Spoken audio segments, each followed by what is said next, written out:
They bark. Okay, good morning. Hi, Liesl. So Hi, excited. Pam. I'm so excited to have this conversation. We've been talking offline, let's see, for about 30 minutes now before we hit record because we connect on so many points about teaching and learning math. So I thank you so much for taking the time today on a Saturday morning to be here to have this It's my conversation. pleasure. I'm so excited for this conversation. So fun, so fun. Alrighty, so let's get into it. I always start off with asking my guests just so we can frame it for the listeners. What's your math story? Yeah. So my math story um probably is familiar to, I mean, it's not like a, okay, let's edit that part out. Sorry. My math story, it comes through the era of like growing up in the 80s and the 90s of in a very like rote memorization, algorithmic driven math experience. And I was really good at it. Like I was really, really good at what I thought was math, but turns out was just memorizing. And so I was the one who always was winning the around the world game in my math classes. I was the one who was finishing my timed math tests first and being allowed to sit on the teacher's stool and read mine as the answer key to the rest of the class. I just was really, I was really, really good at that. And then I got to geometry. And my I'm only laughing because it you're sounds already laughing. I very, know. very familiar. You're adding laughter to my trauma. I'm No, sorry. I'm yeah, sorry. no, it's okay. It's okay. And so I was just like, oh my gosh, well, this is different. What do I memorize? Where are like like there's some formulas in geometry, but like a lot of it is just thinking and reasoning and looking at a visual and what do I do with this? What are they really asking for here? And it just rocked my world. It was my first kind of like math identity earthquake, I would probably say. It just kind of like shook the ground of like, oh gosh. But I was so determined to be a math teacher. It's written down in third grade that I wanted to be a math teacher when I grew up. Fifth grade is in my yearbook. No way.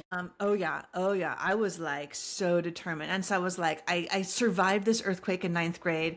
And then I, memorized my way through high school. I get to college and I failed one of my math classes in college because it was the one where you have to like write out a proof in like a 2-page narrative. And I was like, I can't memorize that. That's too much. And so that was like more of a major earthquake. So I was about to finish my program and I was about to start teaching. I was like, oh my gosh. And I was older and I was old enough to be able to self-reflect and think, am I not good at math?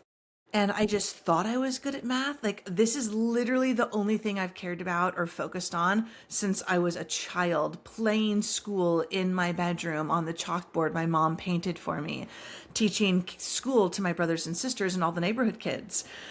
And I was like, oh, shoot, maybe I'm only good at memorizing and not actually good at math. And it was a strong enough earthquake that it almost knocked me down. It almost knocked me off.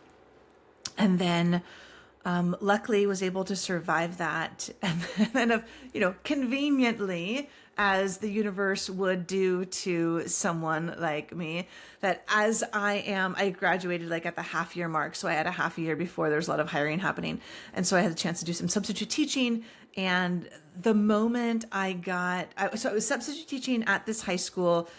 The math department chair came and just like check in on me. How are things going? Because I'm like 19 years old, 20 years old. I'm like super, super young. So I was so excited to get into my own classroom. And so she was able to watch me teach factoring trinomials to some Algebra Ooh. 1 kids for, half a class during her prep. And she was so impressed that by the end of the day, she was approaching me with a job offer. And I was like, No yeah, way. I was like, oh my gosh. She's like, we'd love to have you join our team, our staff. I was really impressed by what you saw, like all these wonderful things to say. And then she's like, we would love for you to teach 3 sections of geometry and and I was like, exactly, Like the world is exactly. melting around my head. Yes, it was like talking about like emotions, right? It was like the biggest high. It's my first real job offer in the career that I've been dreaming of since I was like 4. And and like the biggest crash of like no, bringing back all of that geometry trauma that I thought I had left in ninth grade. Uh, So it was a what roller coaster. happened? So what happened? So what happened is I had an incredible mentor teacher who held my hand through that first year. And within a couple months, geometry became and still is my favorite subject to teach. I mean, maybe AP Stats next to it. I love AP Stats, but I love geometry Wow. because I had it was the most incredible school to teach at, Pam. Like so incredible. I did not know because of the first school I ever taught at. I did not know how special it was that everyone ate lunch together. The whole math department ate lunch together, and it was the norm for a veteran teacher who'd been teaching for 30 years to walk into the lunchroom and be like, you know what? I am teaching blah, blah, blah, blah tomorrow. And I just like, I don't know what I'm doing. Like, Wow. I don't know how to explain this. Or I'm just like, I had a kid ask a question about this today. And another teacher comes in and they're like, oh my gosh. Okay. So I've been there. And it was the most safe, supportive culture. And so I was just like held up by the most wonderful, supportive humans who walked me through those first years of teaching. And some of like my dearest friends came out of that, back in the 90s, starting teaching. And I still stay in touch with so many of them to this day. The vulnerability of an experienced teacher coming into that room, I think is one of the most, I mean, there's so much in that story, but that right there, it's like if you are a veteran, is that the right word? If you are an experienced Experience, teacher, sure. if you are an experienced teacher and you have taught more than 3 years, maybe that's experience right now, I think. Yeah. Then if you have survived these 3 years and you want to make an impact, right? It's so interesting because I was just talking to a teacher the other day, and there's a new teacher in the team. She's like, I just don't know how to help her, and I'm like, that's it, that's the answer, right? Because she was coming to me saying, how can I like get in, right? Because how can I help her? And I'm like, okay, maybe we need to stop feeling like, or stop. Maybe we need to give her the feeling that it's okay to not know, which it sounds like, right? It's Mm-hmm. okay to not know. Yep. It's Yeah. so okay to not know. And I think that is really like a through line with this podcast is like shifting our perspective on what it means to be a math person, and it's okay to not know. It is okay to not know and to model that. And for those veteran teachers, those experienced teachers listening, like even if you maybe already do know, what a gift it was, not only to her colleagues, which included me, to be in a gift, what a gift to their students who were going to be getting the brilliance of everybody on the team, but then a gift to my students as well because of the culture that was Yes. being set. Like, oh my gosh, it's just the ripple effects just permeate for miles and miles and miles and years and years and years. And Yes. it wasn't until I left that school and taught at a different school that I realized how good I had it, because it was my first time teaching. Yeah. Wow, that's an incredible story. Yeah. Because, and I think it speaks to the work that you do now, and so I think we should start getting into that. And this is why I ask people about their math story. I ask them because not just because I want you to tell your math story, and it's like a thing that we do now, is where everybody tells their math story. It's more important. It's about like how does that connect to your current work. So you have this book, building a positive math identity brain science approach. I always screw that up. I'm going to read it again. Okay. You have this book, and the book is Building a Positive Math Identity, a Brain Science Approach. Published by Corwin. It's amazing. First of all, it's a beautiful book. I mean, I just love it's just it's a Thank you. perfect I love that color. size. I love that color so much. If we have time, we should talk about the cover. Okay, we'll talk about the cover for sure. Okay, but let's get into, let's start talking about the cover. Talk about the cover first. Okay. Let's do it. Okay. Okay. Let's jump right into it. So the cover is okay. So for those people who might be listening in and not watching, the cover is a beautiful watercolor, like multicolor watercolor of this woman who's kind of like brain is swirling into her hair and just kind of flowing. So I love it. Yes. Oh my gosh, it's so sexy. Can I say that word on your podcast? Yes, of course. You Okay. should have heard what Robert Kaplinsky said yesterday. Oh dear. Probably Coming not to that. no. So I love it because like watercolor is a unique form of art because when most art you make it, you build it like a sculpture, or when you're working with acrylics, it's like it's done, it's dried, it's set in stone, it's sculpted, and like that's it.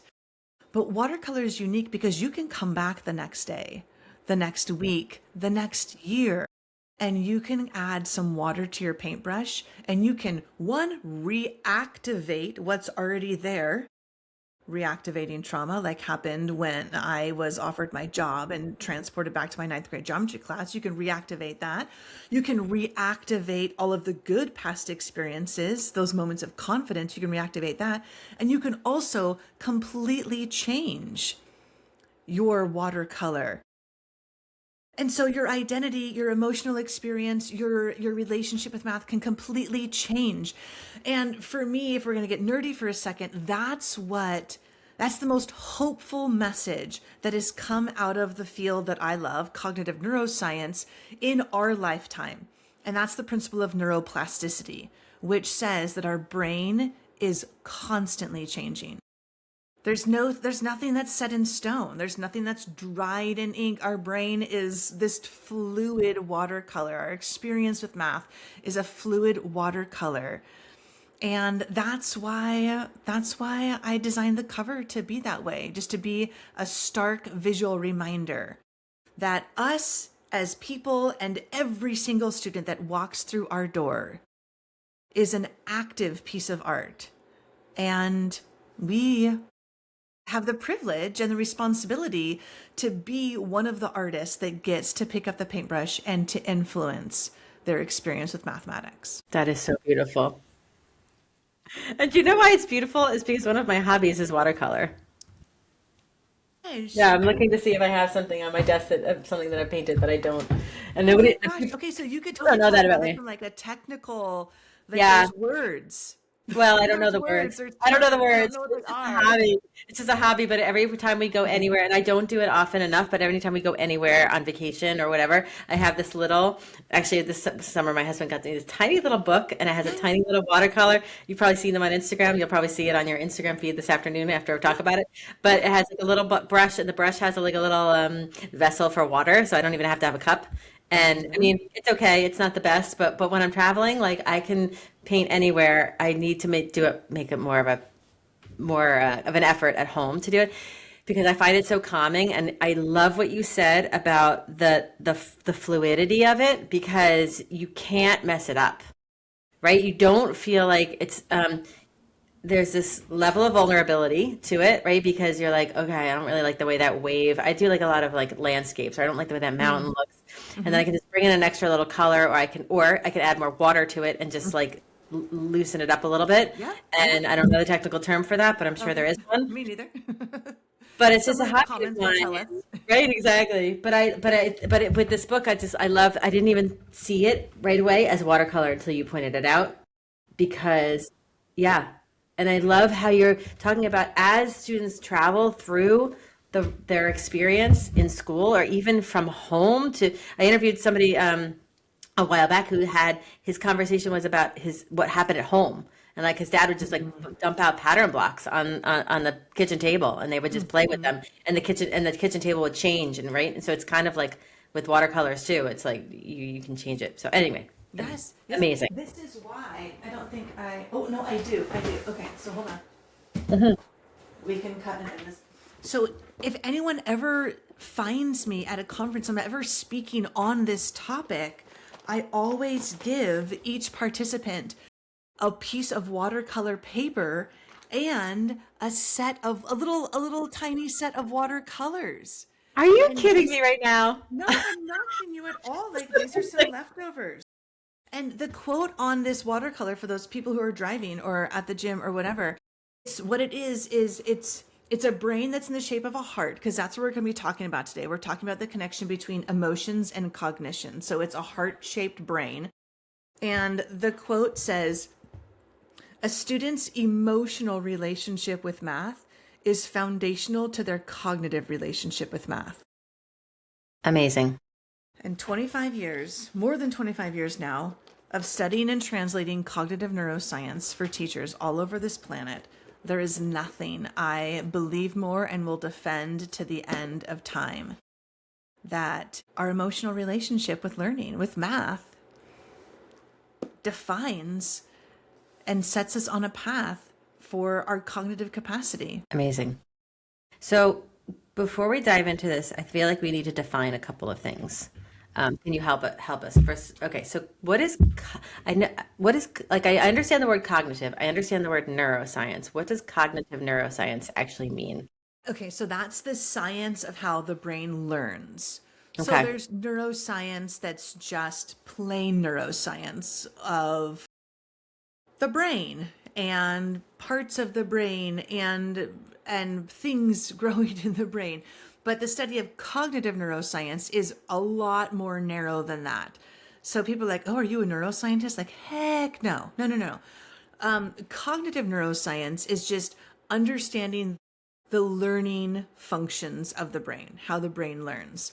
So it's understanding like the attentional systems of the brain, the motivational systems of the brain, the memory systems of the brain, and the emotional systems of the brain, because those impact the learning centers of the brain, and how all of those play in or integral, how all of those come together, work together to support learning. It's like the synergy of the parts of the brain with the inputs from outside, the Yeah. inputs that we give it. Yeah? Okay.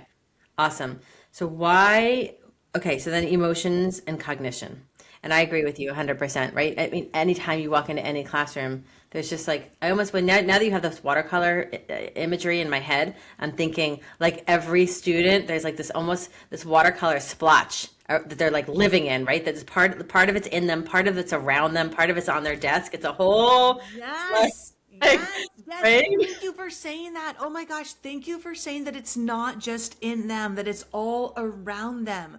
Yeah. Because that is one of the reasons why I wrote that book, is because I was getting a little bit too fired up emotionally about the conversations happening around math identity.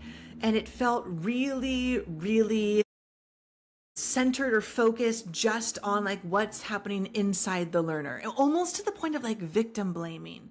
Like, if you don't think you're a math person, like that's on you. Like, you need to fix that. You need to pull yourself up by the bootstraps, and you need to have a growth mindset and realize that you can be a math person. I'm like, do you know how hard that is in a world where literally math is the punching bag of so many jokes, so many memes? It's used to advertise and to sell things by trashing math, and like things that we have no control over. And the like you were talking about, like the conversations at home with like the pattern blocks on like the messages we get from our family, what's happened in our past. Can I look into my future? I'm just like screaming now. Can I look to my future and see people like me out there doing cool things with math? Do I feel like I belong in a math space? Like all of those other things Yes. I have little to no control over, and Yes. yet they make up the majority of my math identity. That's beautiful. And even like, okay, so two students are sitting next to one another and they've got this splotch going together. And then the splotches Oh kind of yeah. come together, right? Like when you're having the conversation of thinking about building thinking classrooms. Now you've got, three randomly grouped splotches kind of together and they're mixing and they're like, Can yeah, people see my face right now? Oh my gosh, Pam, this is brilliance. Yes, this is what's happening. yep. And And the and that's teacher oh brings my their own gosh. splash. Right. That's the part that I'm like super interested in is like the teacher, like, Yes. and they're all the splotches that that influence them on their way.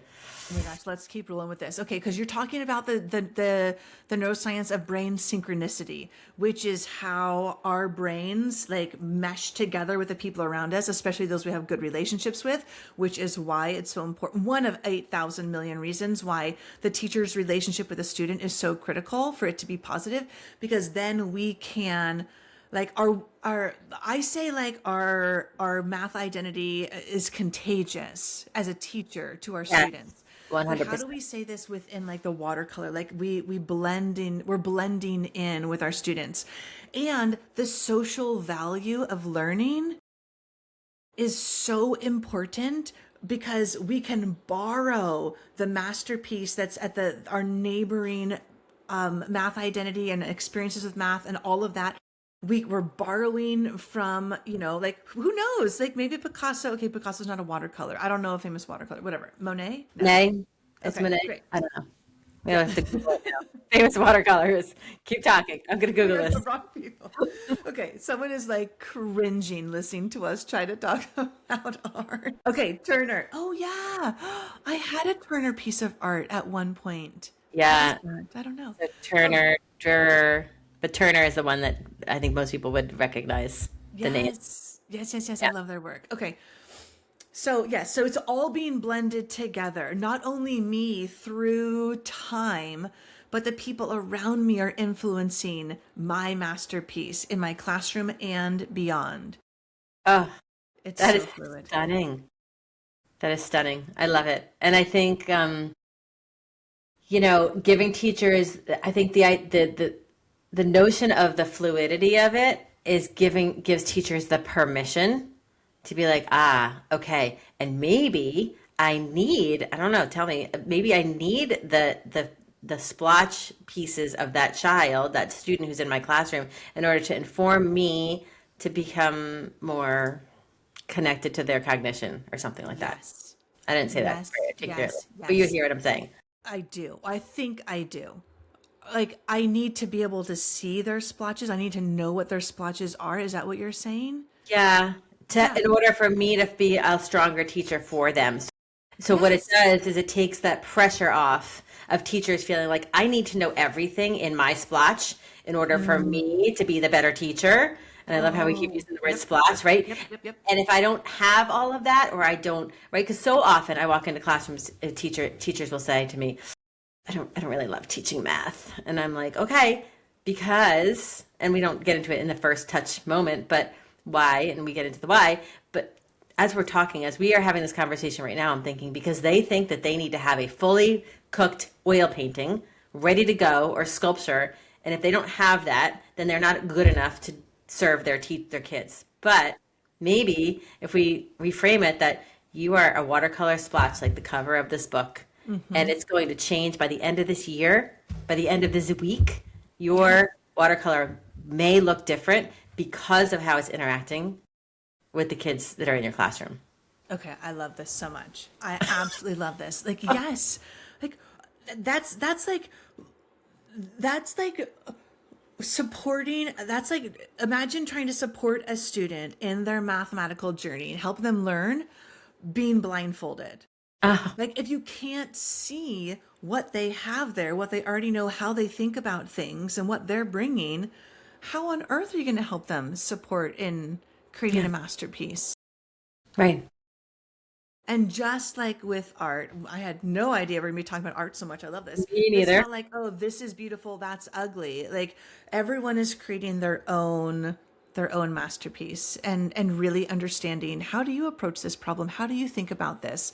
Well, let's try this and let's try that. Like it's a watercolor, so we can try a different strategy and then a different strategy and see what you end up liking the most, what fits well with you. What I was going the angle that I thought you were going at was how difficult it is for us as teachers to support students in the next layer of masterpiece they're creating if we are blindfolded to what their current relationship with math is. So let's talk about it from a cognitive and an emotional side, Please, okay? please, please, So let's go. being blindfolded and not knowing what they already know or how they think about math, oh gosh, like that's hard, Yeah, right?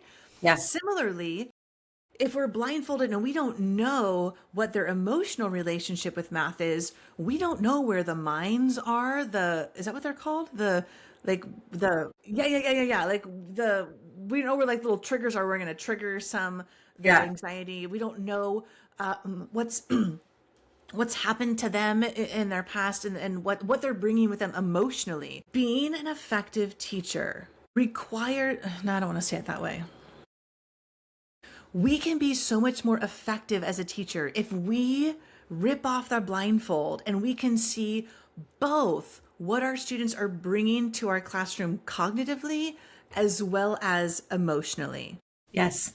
And most of our teacher prep and PD like really helps support us on how to see what our students already know cognitively. You know, we do some pre-assessments, we do like check for understanding, like yada. Everyone knows there's a lot of resources out there for that. Yeah. I want to share one activity, Yeah. a real tangible thing that teachers can do to take off the blindfold and to see what students are bringing in to their math class emotionally. One activity, it takes 10 minutes, and it will give you so much information that will just guide you throughout the entire year. And even if it's like towards the end of the school year right now, it is still worth doing this activity I agree. with your students. Okay, so the activity is called Mathland. Pam, are you like a Trekkie or a Star Wars fan or anything like that? No, I am Me not. neither. Okay, good. So I don't have to try to pretend like I can talk like that with you. We're gonna get blasted by the artists and like the Trekkies in the comments here. That's okay. I don't know if Trekkies are listening to this podcast, but maybe. Okay. So one way to approach Mathland is like imagine a distant planet Okay. that hasn't been discovered yet, and it's called Mathland. And this planet is ruled by mathematics, and everything about it is mathematical. Like if there's any kind of like landscape, like what would that landscape look like if it's ruled by mathematics? Are there living things there? Because those are also ruled by mathematics. If there are any kind of like humanoid species there, also like everything is ruled by mathematics. All the animals, everything. Yep, whatever it is, any kind of life forms, plants, anything, mathematics. Now, it doesn't have to be a distant planet. It can be just like an undiscovered island in the middle of the Pacific. It could be an ancient civilization. It could be any place that you call Mathland that you can envision is ruled by mathematics. So you and everyone listening is already starting to form some different images in your mind right now. And then with a few prompts like this, then I just invite students of any age, kindergarten through higher ed, to take a few minutes and draw their Mathland. And Pam, the pictures I have seen, oh my goodness. Yes, there are students who draw this like, there's like hearts and flowers and the sun is shining and there's this like beautiful symmetry that's happening with like a river flowing through the middle and there's like math everywhere and like trees shaped as triangles and squares and shit. Like it's very mathematical and just like this beautiful kind of like landscape scenery. Yes. I've seen several different iterations of something like that. But the majority of pictures I've seen of Mathland are, again, across the TK through higher ed spectrum. Let me just explain a few that I can remember right now. Is like a stick figure surrounded by all of these trees. And Pam's going to show it. Like it's a sad face on the student's face. I know. Okay, there. Maybe what chapter would it be? Chapter one. This is part 1, chapter 1. What is math identity? Oh my gosh! Look at this. Look at that kid, and it says, "Lost in the forest." And there's really no numbers, no real geometric shapes. It's just this sad looking. I think that's just the feeling. It's just the feeling to be like surrounded by all this somethingness and feeling lost. Mm-hmm. Do you remember what age-ish this That was a sixth grader. Sixth grader. Wow. Yeah. And then there's other ones in there. There's a one where it looks like, yeah, that's the one where it looks like the student, is being dragged to a torture chamber called school with all these like lightning bolts coming down, like these scary eyes on the building. Send him to school for 50 million years until he learns his lesson. And it's this child literally being dragged away from his parents, from his family, from his loved ones, to being dragged to school to do math in school, because of course there's no math that out there in the real world for this kid, Michael. Math only exists in school. They've never seen it out in the real world. It exists in isolation. So there's none of this beautiful like blending of watercolors that we're talking about, like a social based learning. Yeah. And he's just like being tortured. And it's like this prison for 50 million years. 50 million years. There's no, and like imagine if Michael, who drew that picture, was in your class. And if that's how he feels about math and learning math, how is that going to impact his ability to pay attention, stay motivated, engage in productive struggle, give effort, retain the information? Like that, and it has nothing to do with how well he understands the mathematical concepts. Like that barrier is an emotional barrier. And that's what I'm trying to help us understand at a deeper level here in this math ed space, is that all learning is emotional state dependent. Yes. Whether you learn, how well you learn is dependent on what neurobiological state you are in. If you are in a state of curiosity, if you're feeling hopeful, if you're feeling confident, these are all positive neurobiological states. We're not going to get into the details, but each one of them comes with a unique cocktail of neurotransmitters and hormones and that are being released in the brain that activate certain regions of the brain that make learning easier. Whereas when a student is experiencing a negative neurobiological state, they're feeling hopeless, they're feeling frustrated, they're feeling bored, they're feeling disinterested, they're feeling anxious. Those states release different cocktails of neurotransmitters and hormones and neurochemicals that activate or shut down different regions of the brain that make it harder to learn. And we are constantly moving in and out of states all day long, right? Yes. It can be something so little that shifts. So like, for example, when a student is confused, that is actually classified as a positive neurobiological state. Okay, let's say that again, because I think this is where our people are like, okay, fine, but how am I supposed to? Okay, go ahead. So when a student is confused, that's a positive neurobiological state, because when you're confused, the brain does not like to be confused. The brain wants closure. It wants understanding. Yeah. And so when we're confused, what do? Like Pam, when you're confused about something, like, oh gosh, my sink is broken. What do you do? Well, it depends on the context, but if my sink is broken, my confusion is like, okay, I got to like unscrew something to figure out how to do it. Or so you might like experiment with something, you might like try something out, see if it works. What else might you do? I might get on the phone with my contractor and be like, get over here and fix my sink. Hey, you're going to phone a friend. You're going to tap into the brain power of someone else. Yes. Which could be a classmate, which could be your teacher or your contractor. Okay, what else might you do? I might get really frustrated and just like get angry. I might just be like, I can't with this kitchen anymore. Okay, so you just tapped into a different emotional state. You went from confused about your sink to now you're frustrated. Okay. And that's the slight shift that happens for so many of our students. Confusion's a positive neurobiological state.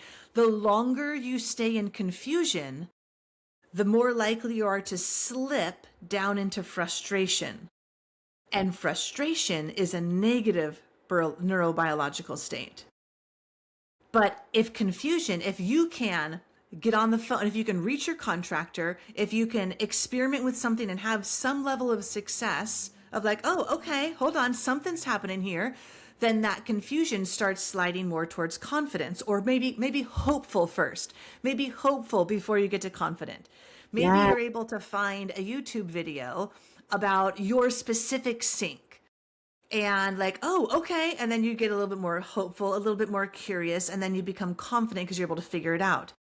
But the key is to recognize that when a student is confused, we have a little bit of time here with them. And if they don't have a strategy to ask a teacher, if they don't have the relationship to feel safe to ask a teacher, if there aren't systems in the classroom where it is expected to turn and ask a classmate, a group mate for some support, if they haven't been taught how to like take some deep breaths, go to your YouTube, which is your textbook, your notes, whatever you have, to like, who's your contractor in this classroom that you can call. So this is where like your social emotional learning curriculum comes into play, because confusion is normal. Yes. Frustration Yes. is normal. Like, this is a normal human experience. But can I recognize that I'm frustrated? Know that this is not helpful for me to feel frustrated. And do I have a strategy to get myself out of frustration? Because that's pumping bad stuff into my brain. Get back into a more positive neurobiological state. Yeah. Yeah. It's unrealistic to expect that students, even the quote unquote like math students, good students, like whatever quote, like I'm using a lot of air quotes here, folks, you know, like frustration, like it's part of the human experience. Yes. And We have to have it. it is, yes, it is a gift to our students to support them in recognizing, okay, I have the self-awareness to recognize I'm frustrated right now. And what am I going to do to help get my body and my brain into a better place? Do I need to get up and like shake it out? Do I need to take some deep breaths? Do I need to say my math affirmation? Do I need to like phone a friend? You know, I don't know why I always use phone a friend. Does that show even exist anymore? I don't think so. Okay, whatever. The, Sorry, the- people. who wants to be a millionaire, I think, or Yeah, something. thank you. Like, has that protocol been set up in the class? Okay, so when you feel this, when you are feeling anxious, when you're feeling frustrated, when you feel like you don't have hope, what are your 3 go-to moves? Of course, we'd love for students to be able to know and have the awareness to do that on their own, but especially those younger kids, the older they get, right? When you get into the high school, it would be nice if they had those tools already, but some of them don't. And so we can sit around and we can blame, you know, their parents or society or whatever for them not knowing those, or we could just take a minute or two and say, okay, hey, before we jump into our math task for today, here's the strategy we're practicing. If you ever start feeling this, or this, here's the thing. Like, here's your 1-2 step. And I think there's this other layer to it, is that modeling from the teacher, that it is okay, right? So all the time, you know, we're in classrooms and we think that it's the interaction between me and that one student or that one group. But you know, as well as I do, as well as a lot of us do, that whatever you're talking to or however you're speaking to one group or kid or whatever, other ones are listening and they're noticing and they're saying, right? Like, if you act this way in a classroom, then the teacher responds this way. And kids are, I think, pattern seekers, right? We're as humans, we're looking for patterns, right? And they're like, oh, that's not okay. Oh, sorry, I promise I'm not sick. There's something in my throat. Okay, it's okay. That out. I won't get sick, because we're on opposite sides of the station of the world, of the country. Pam, like, let's loop that back to where we started with my math department meeting space about the modeling. Is that as teachers, we can model for our students of like, we can get stuck and we can verbalize out loud. Okay, well, hold on a second. I'm a little bit confused right now. Hold on. I'm gonna take a couple deep breaths. I'm gonna see if I can. Does someone else have another idea? You know, we can model how to navigate these moments, or like, the copy machine is broken. I'm so frustrated. Okay, hold on. Let me just like shake this out in front of you all, students, so you can see me modeling this behavior. And now, okay. Whew. Take a deep breath. Yep. Today's a great day. Here we go. Right. It's so simple. And that's why so many kids don't have these skills, is because they haven't been modeled for them. And we get to be that model. We're one of the models for them. And what's beautiful about this is tying back to the math. Like math class gives us the opportunities to help students Yes. learn how to emotionally regulate. Yes. It gives us opportunities, right? Because there's so many places where curiosity and frustration come through. There's so many opportunities. And I think I sometimes posit like, okay, why do people have this attitude about math or this feeling or that I'm not a math person or whatever? I really think it's because in math class we have not been allowed to act like humans. You said earlier, Yes. it's normal, right? It's a normal response to be have any human emotion in a math class. Yes. Yes. We have to normalize it. And we Yes. have not, historically, that has not been even allowed, right? Take your time test, hand it in. Do the 40 problems, follow what I do, right? Yep. Be a Yep. robot. And when you're a robot, you're not human. And so then I don't think it's about the math, honestly. I think it's about like you said, the connection between emotion and cognition. Right. People don't hate math. They hate how they feel about math, and they hate how they feel while they're doing it, Yes.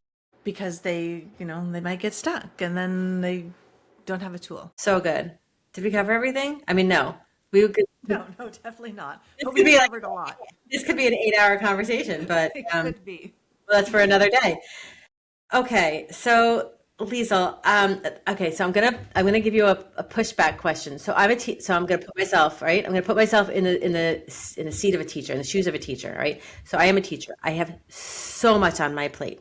I have it's especially we're recording this in April, so I've got time tests breathing down my neck. I've got parents complaining about this. I've got a student in my class who just will not sit in their seat or whatever, is experiencing some type of behavior. Now you're telling me that I need to start thinking about how each of my students is coming with this splotch of emotions. This feels overwhelming to me. Yeah. How could we help a teacher or even administrator see this as like this is not just one more thing? Here's how I think I'm going to respond to that. The thing is already there. You teach humans. Humans are emotional beings. The emotions are already there. And so what we get to decide is whether we are going to interact with our students in a way that those emotions become an accelerator, or whether they become a parking brake. And I've spent plenty of days and years as a teacher trying to ignore my students' emotions and their emotional relationship with math. And it was hard. It made my job harder. It made learning harder for my students, because these emotions can act like a parking brake. And I don't know if you've ever tried to drive a car with a parking brake on. It doesn't go so well. It doesn't go so well. And I know that, like, my first response I say that as if like this is an everyday occurrence, but on the rare occasion when I try to drive my car with the parking brake on, my first response is to push on the gas harder.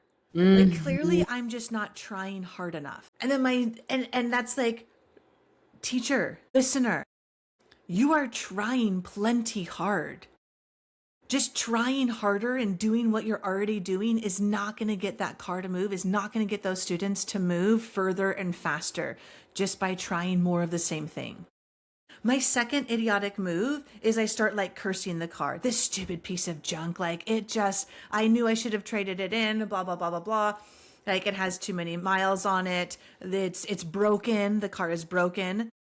And this is where we fall into the traps of like, oh, this student is an unmotivated student. They're just not a math learner. Or, because they come from this type of background, or they're this kind of a person, they're just not going to be able to be successful. Like, we start blaming the car. And then my deepest, darkest move with trying to drive my car with the parking brake on is I fall into like deep self-loathing of like, I just don't have what it takes. Like, I don't like, I'm like, what the heck is wrong? Like, am I not capable of driving a car? I'm just like not good enough. And this is where I worry so many of our teachers are falling. Like all of these are ineffective, like responses, right? Of course. But when we get into this, like, I just don't have what it takes, I'm just not good enough. This is why we're losing so many teachers. So many passionate, talented teachers. So many passionate, talented people, humans first, who have chosen the profession of teaching, which I believe is the most important profession in the world. Of course. And if we could just like take a moment and like take a deep breath, look down, realize that we have the parking brake on. And if we just release that parking brake, then we can help our students move further and faster. And I'm just like, so that's what I would say. I'd also say it's actually not another thing. Yes, I did say like take 10 minutes to do like the Mathland activity, but this isn't like an extra curriculum kind of thing that we're talking about. It's just being aware of our students' emotional relationship with math and being intentional instead of letting them just bring in whatever emotions and being passive, like, well, this is what I get to deal with. It's like, oh, no. Pick up that paintbrush. You are part of the team of artists forming this masterpiece. Step into that beautiful role. You get me to cry. I literally get like tears in my eyes listening to you bring this full circle. I mean, really. I knew that neuroscience was like a tearjerker. I didn't know. I really thought it was going to be boring. No, I didn't think this conversation was going to be boring. I'm just like, I thought I was going to get it. I was like, I don't know if I'm going to get this. Okay, amazing. I mean, the connection between the art and the interactions between students and teachers and math, it just like this has been such a beautiful conversation, and I could talk to you all day. Me too. Amazing. So I feel like this is the first of many conversations, actually, because I can already think of ways that we can do some things together. So, yes, but we'll talk about that. Folks. We'll be back. We'll definitely be back. For everyone to like, let's pause here, process all of this. I agree. See how we move forward from here. I agree. So thank you. So where can people find you? Well, first of all, they need to go online, and this will be in the show notes, of course. Building a positive math identity, a brain science approach. Yes. Amazing. So I like to pass on my author's discount to people. So yes, you can buy it on Amazon. Yes, you can buy it from the publisher. But you'll get a discount if you grab it from my website. That's where I can pass on. I can't control Amazon's pricing, but I can sell a discounted price for my website. So whatever is easier for you. I mean, like Amazon's really fast because if you're like, oh my gosh, I've got to get this book right now after listening to this conversation, go ahead, get it from Amazon. But if you want to get a 20% discount, then you grab it from my website, lieslmcconchie.com. Find all the spelling in the show notes. But I am on all of our social media platforms. And, but my website is just full of so many resources, so many free ebooks, so many like webinar recordings, and just lots of great stuff. Just go digging around. And, yeah. Amazing. Well, thank you. Find me at almost all math conferences speaking, Yep. and maybe I'll be at your school. Someone whoever's listening, if you want to call and invite me to come, or send me an email, invite me to come and work with your teachers and help your school take the next step in improving the educational experience of your students. Amazing. Thank you, Liesl. Thank you so much for this conversation. I've had a great time. Me too. You're so great. So great.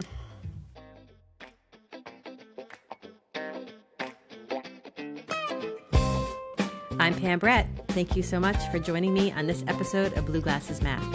Please follow me wherever you get your podcasts and follow along on the conversation on Instagram. And remember, being a math person is all just a matter of perspective.